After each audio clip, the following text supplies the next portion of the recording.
ગીર સોમનાથની સુત્રાપાડા નગરપાલિકાના હોદ્દેદારોની વરણી થઈ છે। પ્રમુખ તરીકે મનીષાબેન બારડની વરણી કરાઈ છે। ઉપપ્રમુખ પદે વેજીબેન પંપાણિયાની પણ વરણી કરાઈ।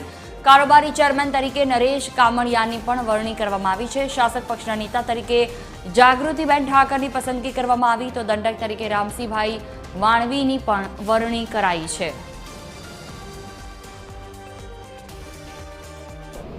પ્રદેશ પાર્લામેન્ટરી બોર્ડે જે નક્કી કરીને જે નામો આપ્યા છે, પ્રમુખ તરીકે મનીષાબેન રવેશીભાઈ બારડની સર્વાનુમતે વરણી કરવામાં આવી છે અને ઉપપ્રમુખ તરીકે વેજીબેન વજુભાઈ પંપાણી આ બે નામો ઉપર સહમતિથી સર્વાનુમતે વરણી થઈ છે અને આવનારા સમયમાં સુત્રાપાડા નગરપાલિકામાં આ લોકો ખૂબ સરસ કામ કરે અને વિકાસ કરે એવી મારી ભારતીય જનતા પાર્ટીના જિલ્લાના મહામંત્રી તરીકે શુભેચ્છાઓ।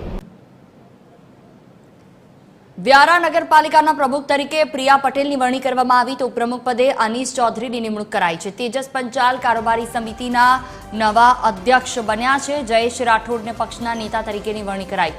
દંડક તરીકે હેતલ ભદાણીની પણ વરણી કરાઈ છે।